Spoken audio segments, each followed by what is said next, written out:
네, 여러분 안녕하십니까? 뉴스투데이 제주입니다. 제주 4.3 사건이 74주년을 맞는 올해부터 당시 억울하게 숨진 희생자와 유족들에게 정부가 보상금을 지급하는데요. 일부 유족들은 뒤엉킨 가족관계 때문에 보상금을 신청하지 못하고 있습니다. 박혜진 기자가 취재했습니다. 4.3 당시 아버지가 목포 형무소로 끌려간 뒤 행방불명되고 어머니도 재가하면서 고아가 돼버린 현명숙 할머니. 큰아버지 호적에 입적돼 70여 년을 큰아버지의 딸로 살아왔습니다. 4.3 특별법 개정으로 희생자와 유족에 대한 배보상이 이뤄진다는 소식에 반가움도 잠시. 아버지의 판결문도 찾지 못하고 자신이 아버지의 딸이라는 사실을 입증하지 못해 애를 태우고 있습니다. 변호사님도 그렇고 도청에서도 그렇고 그 이름이 없으면은 힘들다는 거예요. 힘들다고. 그러니까 저는 어떻게 할 줄도 모르고 할 바를 몰라. 4.3 희생자로 인정된 유족도 사정은 다르지 않습니다. 강춘희 할머니는 가족관계 등록부에 4.3 희생자로 인정된 아버지의 딸로 기재돼 있지만 이번 배보상 신청 대상에서 빠졌습니다. 부모의 혼인신고가 4.3 당시 행방불명된 아버지의 사망신고 이후에야 이루어졌기 때문입니다. 52년에 죽은 사람이 어떻게 56년, 4년 후에 살아나서 결혼을 했으며 아버지도 이렇게 틀렸고 어머니도 따라서 그렇게 틀렸고 저도 마찬가지고 요 한 가족이 정말 날짜라도 바르게 기록할 수 있으면 이렇게 가족관계가 뒤엉킨 4.3 유족이 얼마나 되는지는 정확히 파악하기 어려운 상황. 지난해 4.3 유족회가 벌인 실태조사에서 가족관계가 일치하지 않는 유족 78명 가운데 3분의 1가량인 26명만 유족으로 인정됐을 뿐입니다. 가족관계 불일치 유족 70%가 정정을 시도했지만 희생자 DNA 감식과 소송 등 현실적인 어려움에 부딪혀 포기했습니다. 다행히 정부가 올해 얽힌 가족관계 문제를 풀기 위한 실태조사와 연구 용역을 실시하기로 하면서 결과에 따라 특별법 보완 입법이 서둘러 이뤄지기를 유족들은 간절히 바라고 있습니다. 실태조사를 면밀하게 하는 부분하고 또 저희 민법이나 가족법 이제 전문가들을 모셔가지고 좀 내실 있게 추진할 생각이고요. 또 지금 용역이 한 6개월 정도로 과업기간이 되어 있는데 가능하면 이제 결론이 빨리 도출될 수 있도록 그렇게 진행 속도를 조금 높여볼 계획으로 있습니다. 관련 연구 용역이 본격적으로 시작되는 가운데 실태조사의 경우 유족들의 자발적인 신청과 접수에 의존할 수밖에 없어 적극적인 홍보도 이루어져야 할 것으로 보입니다. MBC 뉴스 박혜진입니다. 최근 대법원 판결로 국내 첫 영리병원으로 추진됐던 녹지국제병원에 대한 개설허가 취소 소송에서 제주도가 패소하면서 허가가 유지됐는데요. 제주도가 다시 허가 취소 절차에 착수한 가운데 현장 실사에 나섰습니다. 김항섭 기자입니다. 제주 헬스케어타운에 위치한 녹지국제병원. 현장 실사를 나온 제주도청 직원들이 건물 안으로 들어갑니다.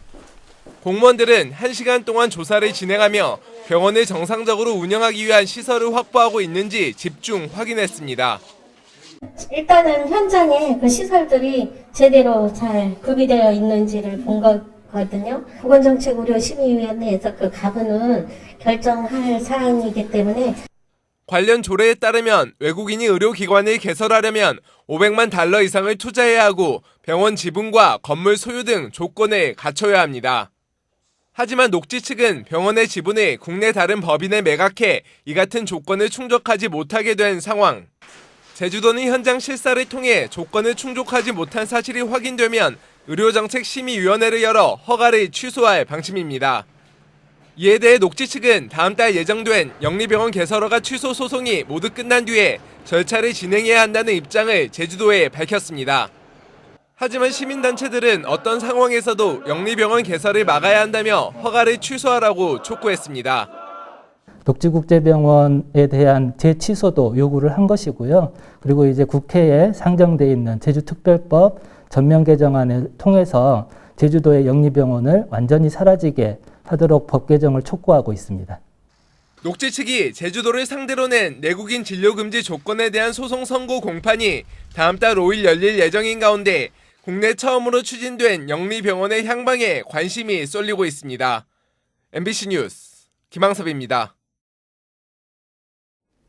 지난 주말을 앞두고 태풍급의 강풍과 함께 쏟아진 폭우로 곳곳에서 피해가 속출했는데요. 제주시 조천읍 중산간 마을에서는 천미천 하천 공사로 빗물이 역류하면서 넘친 흙더미가 일부 점포까지 덮쳤다며 대책을 촉구하고 나섰습니다. 김찬년 기자입니다. 식당 앞 마당이 흙더미로 뒤덮였습니다. 흙탕물은 건물 안까지 밀려왔고 식당 안은 진흙 범벅이 됐습니다. 지난 금요일과 토요일 새벽 한라산에 500mm 넘게 쏟아진 폭우로 제주시 조천읍 교래리 마을 일부 상가에 흙탕물이 덮친 겁니다. 각종 오물, 나뭇가지, 그다음에 가게 입구부터는 이제 그 내부까지 진흙탕으로 아주 그냥 힘들었습니다. 치우는데. 마을 주민들은 근처 하천인 천미천 정비공사로 침수 피해가 났다고 주장했습니다. 제방을 쌓고 도로 지반을 높이면서 하천으로 빠져나가던 물길이 막혀 빗물이 다시 마을로 역류했다는 겁니다. 70%가 저기서부터 요로 나갔단 말이에요. 뚝을 안 쌓이니까. 근데 지금은 도로를 높여가지고 뚝을 쌓아버렸잖아요. 그렇기 때문에 저기에서부터 마을로 전부 유입이 되는 겁니다, 물이. 해당 구역은 천미천 구자지구 정비사업 구간으로 지난 2018년부터 하천 범람을 막기 위해 5km 길이의 제방을 쌓아 올렸습니다. 공사 감리업체는 사고 지역이 상습 침수지구이며 제방 건설로 하천 범람을 막아 오히려 피해가 줄었다며 하천정비공사 때문이 아니라고 밝혔습니다. 저지대에 속해 있다 보니까 근본적으로는 배수 시설이 확충돼가지고 배수 시설 개선이 돼야 될 것으로 판단되며 제주시는 조만간 현장 조사를 실시해 침수 원인을 파악한 뒤 배수 개선 사업을 추진할 계획입니다. MBC 뉴스 김찬년입니다. 제주 자연체험파크 개발 사업 사업자가 마을 측에 금품 지원을 약속했다는 정황이 드러나 논란이 일고 있습니다. 제주시 조천읍 선을 1, 2 마을회 등에 따르면 사업자는 최근 마을에 10억 원을 지원하고 공사장비 우선 임대와 주민 우선 고용 등을 담은 협약서를 제안했습니다. 한편 도의회 환경도시위원회는 오늘 자연체험파크 환경영향평가 동의안을 심의합니다.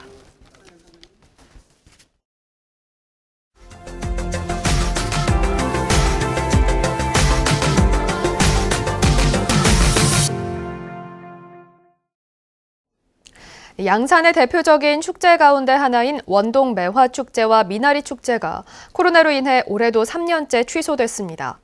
그러나 매화의 향기는 해가 갈수록 더욱 짙어지면서 찾는 이들의 발길이 늘어난다고 합니다. 부산 MBC 정세민 기자가 보도합니다.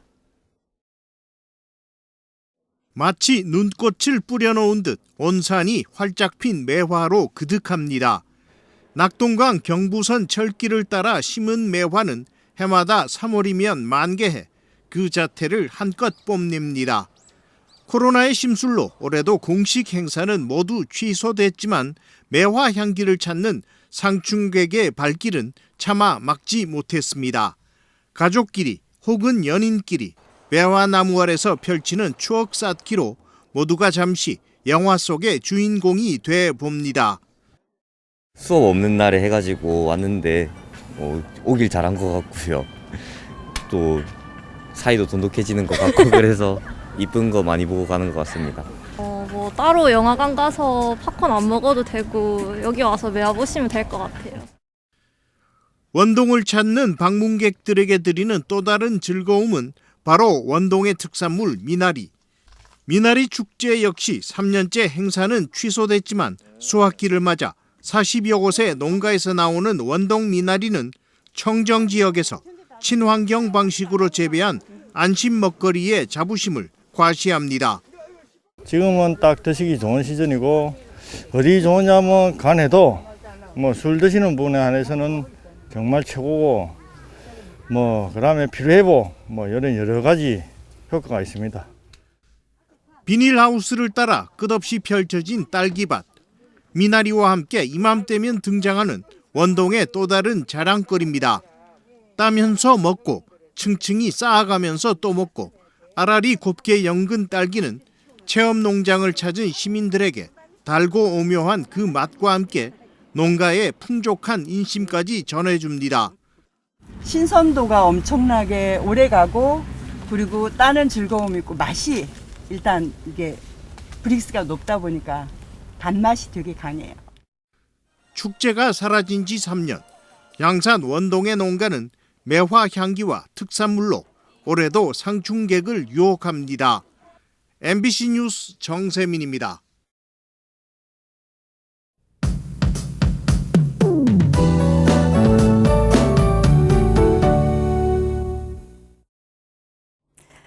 이제 거리 곳곳에 봄꽃이 활짝 피면서 제법 봄 기운이 느껴지는데요. 오늘은 어제보다 포근하겠습니다. 남쪽에서 따뜻한 바람이 부는 데다 햇볕도 따스해서요. 오늘 낮 기온 18도까지 끌어올리겠습니다. 내일은 무려 21도까지 오르면서 예년 기온을 6도가량 웃돌겠습니다. 날은 따뜻하지만 내일 비 소식이 있는데요. 서쪽에서 다가오는 기압골의 영향으로 제주도는 내일 아침부터 비가 시작되겠고요. 오후에는 전국으로 비가 확대되겠습니다. 이번 비는 모레 아침까지 5에서 20mm가량이 예상되는데요. 비가 많이 오진 않겠습니다. 오늘 동해상에 위치한 고기압의 영향으로 하늘 맑겠고요. 공기도 깨끗하겠습니다. 화요일 아침 현재 기온입니다. 북부 지역 9도, 동부 지역 8도, 남부 지역 10도로 선선하게 시작하고 있습니다. 오늘 낮 기온은 북부와 동부 지역 18도로 어제보다 4도가량 높겠고요. 서부와 남부 지역 17도가 예상됩니다. 도서 지역도 맑고 포근한 봄 날씨를 보이겠습니다. 바다의 물결은 제주도 전 해상에서 잔잔하겠습니다. 모레 아침에 비가 그친 뒤에는 기온이 다시 떨어지겠는데요. 당분간 선선한 날씨를 보이겠습니다. 날씨였습니다. 치매를 앓던 80대 어머니와 극단적인 선택을 시도한 40대 아들에 대한 사건을 수사하고 있는 경찰이 사고 차량에서 고의성을 입증할 증거를 찾지 못했습니다. 제주 서부경찰서는 사고 차량에 대한 국과수 감식 결과 사고 기록 장치인 EDR이나 제동 장치 여부 등을 확인했지만 차체 손상이 심각해 사고 고의성을 입증할 증거를 찾지 못했다고 밝혔습니다. 경찰은 병원에 입원 치료 중인 40대 아들의 상태가 호전되는 대로 정확한 경위 조사에 나설 계획입니다. 여고 졸업생들이 교사들로부터 폭언과 성추행 등 인권 침해를 당했다고 폭로한 것과 관련해 제주 평화인권연구소 왓은 성명을 내고 인권 침해 사실을 교육청에 진정한 학생에게 2차 가해가 이루어지고 있다며 중단을 촉구했습니다. 이들은 인권 침해 사실을 고발하고 개선을 촉구하며 교육청에 진정서를 제출한 학생에게 학교 측이 문자 메시지 등을 보내며 회유와 압박을 시도하고 있다며 2차 가해를 중단하고 교육청 조사에 적극 협조하라고 요구했습니다. 제주지방법원 제2형사부는 동료 기사를 폭행한 혐의 등으로 기소된 택시기사 A씨에게 징역 1년에 집행유예 2년을 선고했습니다. A씨는 지난해 11월 동료 택시기사를 폭행해 영업을 방해하고 경찰에 신고하자 왜 신고했냐며 위협한 혐의 등으로 재판에 넘겨졌습니다. 제주도는 대통령직 인수위원회 지역균형발전특별위원회에 김원칠 안정정책과장을 파견한다고 밝혔습니다. 이번 파견은 인수위 요청에 따른 것으로 제주도는 제주 주요 현안과 핵심 공약을 국정과제에 반영시키는 데 가교 역할을 할 걸로 기대하고 있습니다. 사용하고 난 전기차 배터리를 축산시설에 재활용하는 그린에너지 구축 사업이 추진됩니다. 제주도는 도내 4개 축산시설을 실증사업 대상으로 선정해 폐전기차 배터리를 에너지 저장 장치로 활용해 전기를 공급하는 청정환경 그린에너지 구축 사업을 벌이기로 했습니다. 사업은 내년 12월 가동을 목표로 추진될 계획이며 제주도는 이번 사업을 통해 20년 동안 132억 원의 경제적 효과를 기대하고 있습니다. 뉴스를 마치겠습니다. 시청해주신 여러분 고맙습니다.